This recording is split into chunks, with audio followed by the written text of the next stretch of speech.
I'm your average early 40s guy. Recently divorced on my own with my 3 kids living with me every second week. This week the kids were at their mother's. I hated these weeks. The house seemed far too empty. To say I was suffering from empty nest syndrome would be an understatement. It was Monday, and what you would call a typical Monday. Work was frustrating. My crew and I were building a house, and we were in the framing stage. We had fallen behind, and nothing I could do motivated them. It was hot as hell. Usually I would have done shorter days, but we were so far behind I was doing all I could to catch up, including working until dark every night all by myself. I got home that night about 10:30, had a quick shower, a bite to eat, and crashed. About 3:00 or 3:30 I was awakened by what looked like a shadow in my bedroom doorway. Blacker than black, not transparent at all. I went to get up thinking someone was in the house. The dark shadow was immediately on top of me, pinning down my legs and arms. It had what looked like a body of some sort, sitting on my legs with 2 appendages holding my arms. I was in great shape at the time, working in construction and being an up-and-coming power lifter. Try as I might with all my strength, I couldn't move. I fought and fought, but no matter what I did, I couldn't move. All of a sudden, it was gone, and I could move freely again. I sat up in bed shaking, wondering if that really happened, or if it was just a terrible nightmare. I decided it was just a nightmare, and wandered downstairs for a quick drink to calm my nerves. In about a half an hour, I was headed back up to bed. The next day at work was just as frustrating, drifting even further behind schedule. I asked my crew if they wanted to change to a 4 a.m. to noon schedule for the rest of the week and beat the heat. None were interested. My guys were usually very good, but I guess the heat was too much for all of them. Looking back, maybe I should have shut down for the week. I worked again until about 10:30, then headed home. Same scenario as the night before. Shower, quick dinner, and bed. The last night's adventure's a distant memory.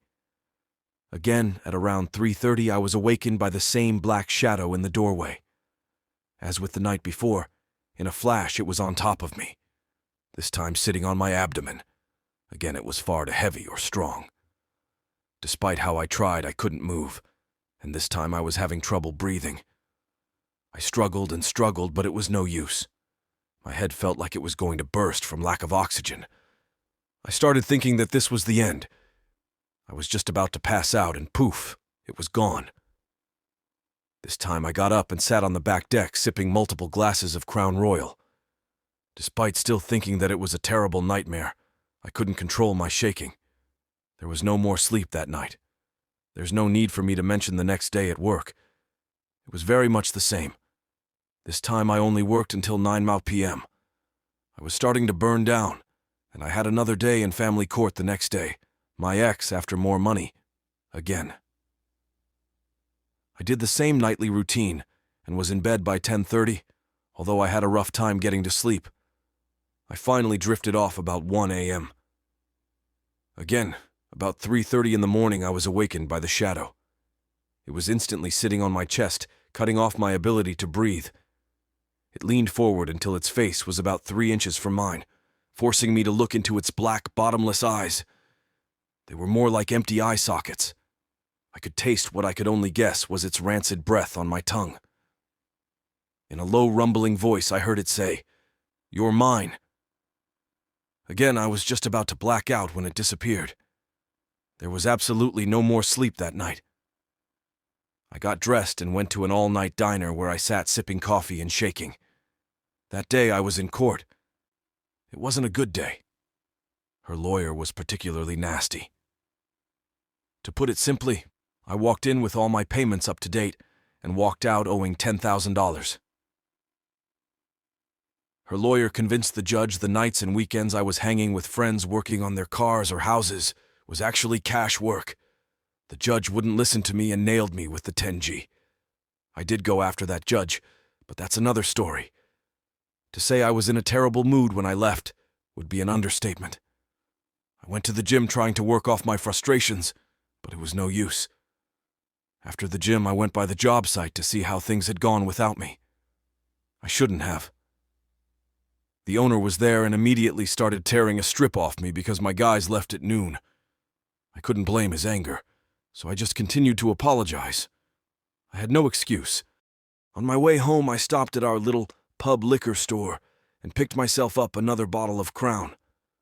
I had completely forgotten about my little entity problem.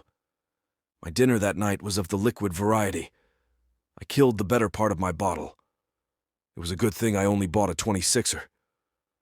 I tossed and turned in bed, my anger boiling over. At about 3:30, me wide awake, I saw the black mass forming in my bedroom doorway.